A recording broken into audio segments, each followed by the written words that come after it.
one of the best hands you can have against aces. It's an ace cracker, sure. Yeah. It's tough to shove a hand like this. Nice play there. Public gets what the public wants. All right, now proper hand on the button, raising it up. Big blind, beautiful hand, 6-7 suited. So El-Hajj here, 27 big blinds. Just going to call probably most of the time here.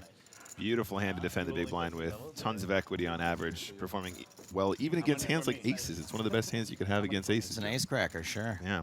You don't see many cloaks at the poker table. I enjoy this cloak. Is it a proper cloak or is it just like a hoodie? I don't know. It looks like a cloak. I don't see any sleeves. What if you just made it like 6K? Me and Sitbon are in synchronization today. Woohoo! 6,000 is the bet. Yeah, absolutely. Drilled it again. El-Hajj raising the continuation bet from Sitbon.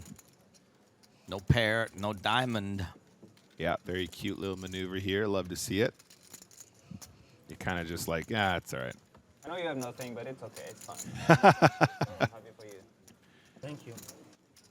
You show one card connected. Perfect response. Thank you. Yeah, exactly. It's the power of the cloak. Yeah, I think I like a call here, even though you're facing that open from UTG. 6-7, plenty of equity in most spots. And look at this, the old double belly buster, James. That's 90,000. 90,000 to go. Love the sizing here. I think this is a texture where you want to have a larger size on average. Kuznetsov, let's go.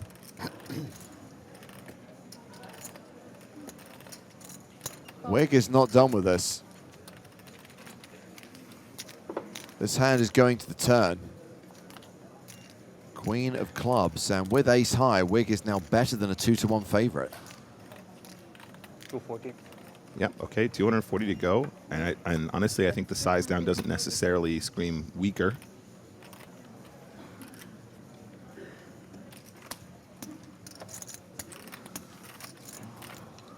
Nice play there.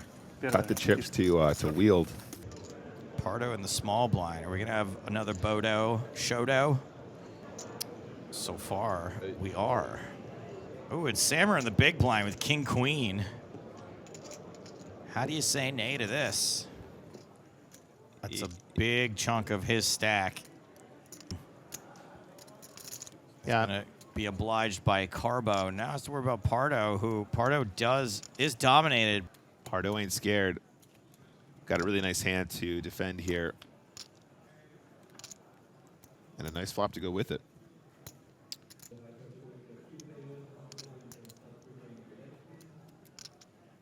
$16,000 is announced by the dealer.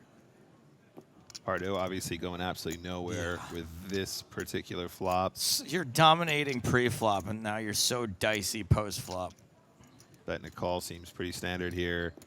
Jack on the turn would be real tricky for Pardo, but Sammer's currently in front. 7 of spades. There's always coming 7. So Pardo going for it right here. Just going to have a little lead, 15K. I think for 15K, Sammer probably still has to call, but if you look at how much of a portion of his stack he is here, Joe, it just feels sickening. Feels sickening. Wow, excellent work there from Pardo. Just such a poker genius. I mean, Malacca style. What are you going to do? He's a super high roller winner twice in the last 2 weeks. Like, sorry, guy. He's made it 3K. Has the button and blinds to get through. Onstett's folded the button. Paul Newey in the small blind passes. Jen Shahade in the big blind. 8-7 of strawberries. Yeah, very happy to see a flop here. Fair fight against the King-Jack suited. Well, that's not a terrible flop for 8-7. Open-ended, backdoor flush draw. Song still ahead for now with King High, but he is a statistical underdog. 6.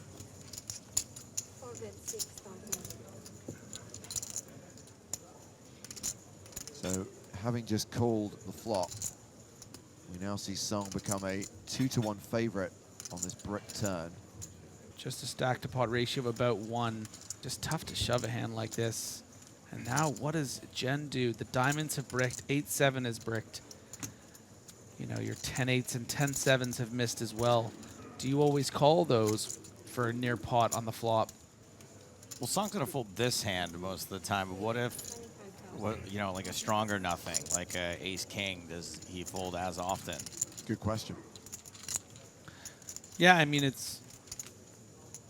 they are kind of in a way the same hand, right? You're not going to be bluffing with the missed ace-x of diamonds there. That would be beating the king-high calling. So, I mean, it's just either way. I think I'd just as likely fold the ace-king as the king-jack. Gonzalez with ace-queen suited. Wow. Tasyurek, who has king-10 in the big. He calls, and we are going heads up to the flop. Well, Tasyurek has flop best, pairing his king. Action goes check, check. Turn card is a deuce. Tasyurek now a 95% favorite. And with no c-bet from Gonzalez on the flop, Tasyurek leads the turn for 700,000. Should be an open and shut case. Now, we can see he does have the king, but we also just saw Tasyurek. Ooh. How about that?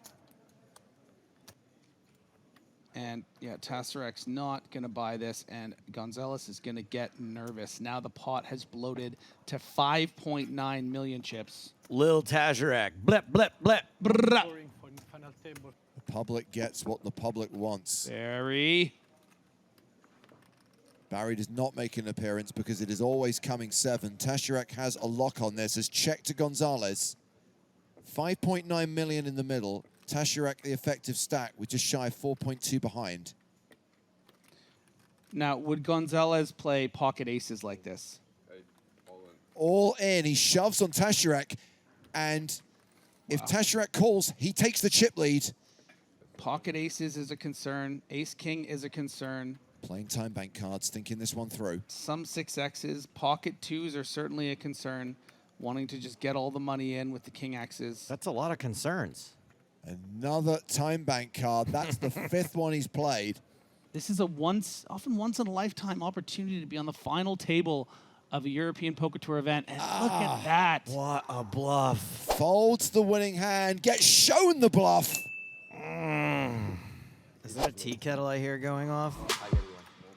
Thanks for watching this video. Make sure to subscribe for more awesome poker content. And check out this video. The YouTube algorithm seems confident you'll like it.